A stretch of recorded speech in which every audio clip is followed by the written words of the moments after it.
नमस्कार दर्शक बंधु, चलतु देखा आज प्रथम रोषे टिप्स। देशी छतु बा पाल छतु सफा करने समय रे पानी रे सामान्य हलदी गुंड पकाई धोइले छतुरे थिबा समस्त मैला एवं पोक सहजरे बाहरी जाए। नंबर 2, किसमिस रे सामान्य खट्टा अंश थाए, तेणु खीरी फुटुथिबा बेले किसमिस पकाइले खीरी फाटी जिबार अधिक भय थाए। सेथिपाई खीरी संपूर्ण होई सारिबा परे किंबा ओल्हाइबा समय रे ही किसमिस पकांतु। नंबर 3, आमिष तरकारी किंबा निरामिष।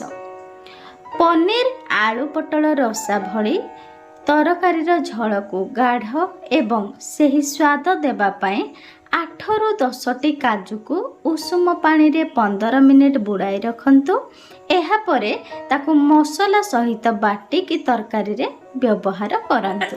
नेक्स्ट, छोटो पिलांक पाए क्षीर बा सुजी रे मिसाइबा को ड्राई फ्रूट्स गुंड करुथिले एहाकू सामान्य सुखिला भाजी नियंतु। ग्राइंडिंग कला बेले मिक्सी को क्रमागत न चलाइकी अटकी चलांतु, नहेले सेथिरु तेल बाहरे ताहा अठा अठा होई जिवो।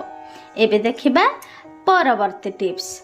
ड्राई फ्रूट्स को अधिक दिन पर्यंत सतेज रखिबा पाए एवं पोक न लागिबा पाए एहाको एक एयर टाइट काच बोतल रे रखिकी फ्रिज रे रखंतु।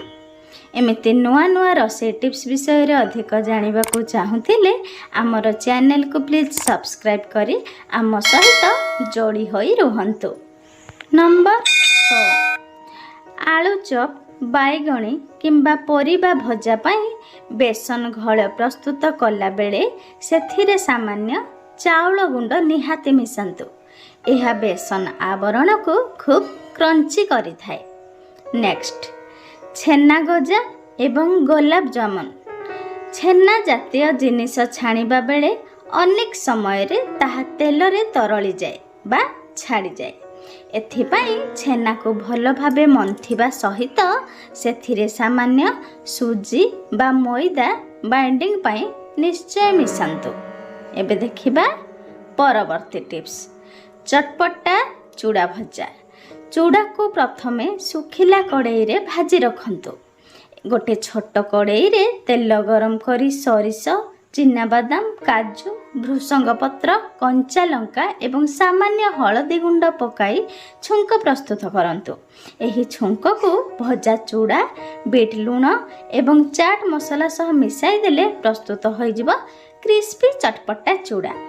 नेक्स्ट, आपण इंस्टेंट आलू चप पाए बेसन व्यवहार न करी सिझा आलू को चकटी सेथिरे पियाज, अदा, लंका, धनिया पत्र, चाट मसला एवं अल्प कॉर्नफ्लोर किंबा सुजी मिसाई टिकिया भली गढ़ी तावारे सेलो फ्राई करंतु।